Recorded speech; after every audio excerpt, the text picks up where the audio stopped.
in a great place for us to show off combat in general. So I think we're gonna jump in here. Andrew's gonna start battling, and we can start talking about everything you're seeing on the screen. All right.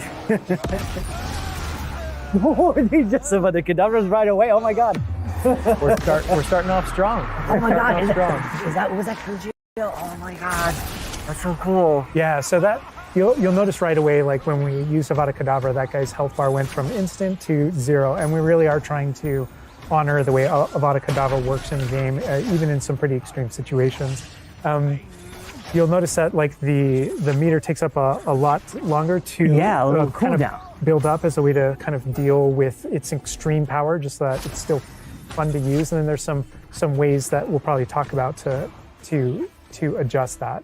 But I don't know. I don't know if there are things on the screen that you just have questions about. Well, I see like little blue things pop up from the enemies. Also, like that sign. Well, it's like, so in the community we call it the ancient magic sign. I don't know if that's how it's called. In the game. So the community is astute. So on the development side and in player facing in the game, we reference that as your ancient magic meter. Oh, so it is ancient magic. That is, yeah. So as your abilities in the game keep growing and you become exposed to some of the secrets about your own kind of mystery and your own abilities, you start unlocking new powers. So one of those powers, you'll see the R1 button appearing throughout the game. That's an ancient magic throw, we call it, that allows you to kind of like draw an object to you and fling it at an enemy.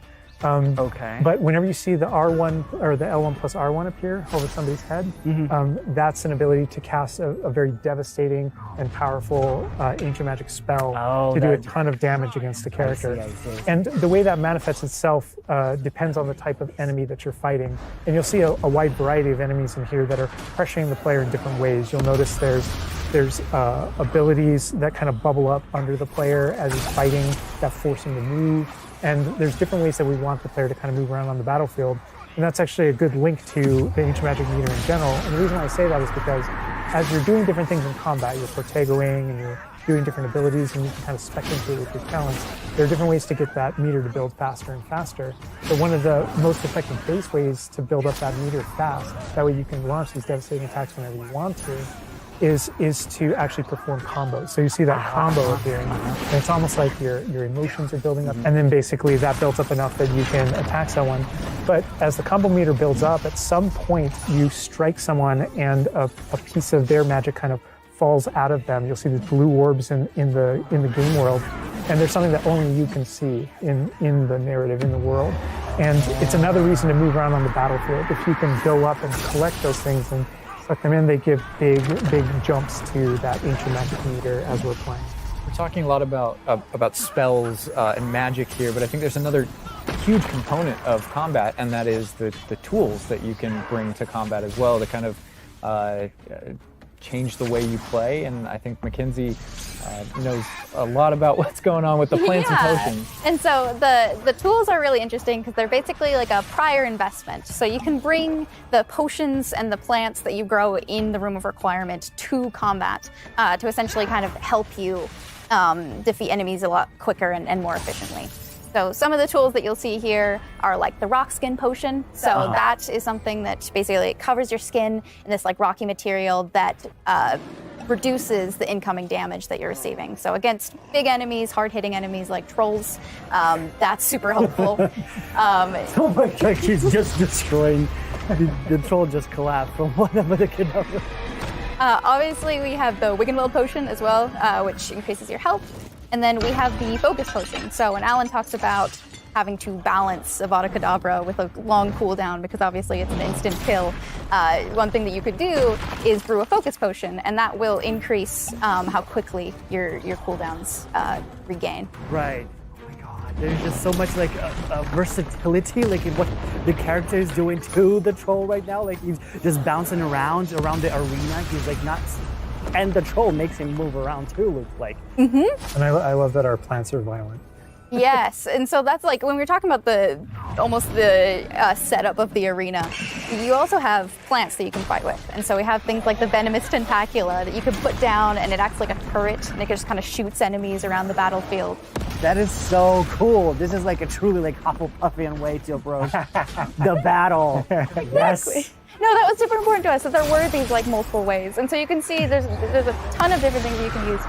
The Mandrake is one, so you can pull it out and it stuns with its like piercing cry these enemies in a radius. And another thing I want to call out that we're seeing on the side of the screen here is these dueling feats, which I love because I love anything that prompts me to play a game in a different way, a unique way. I don't want to get stuck in my style, you know? And so this is a way to, if you want to get stuck in your style, go for it. If you just want to blast people with spells, go for it. But we also want to have some things over here that may make you use certain plants or certain potions or block more or... Yeah, we mentioned the field guide challenges in the prior stream. And the field guide challenges, this is the way that the field guide manifests like challenges for you to do in combat. And exactly to your point, we just wanted a way to encourage players to explore the different systems, to help them decide, to just kind of practice with them and explore what they want to do, because there really are so many different ways that you can push talents. When you see the green X's on characters, That's right. and that's kind of through your talents you can unlock this kind of cursing mechanic that sort of like links the fates of these different characters on the battlefield. That way, as you get as you're cursing different characters, they all begin sharing damage, and so we have things like Avada Kedavra, which is the insta-kill, but if you curse everyone before you insta-kill this one guy, they can all drop dead for that kind of ultimate Voldemort fantasy. And so, Oh my god. there are dark arts fantasies. There's fantasies about being more of a defense against the dark arts characters, things like that misty step that you see occasionally being used on the battlefield.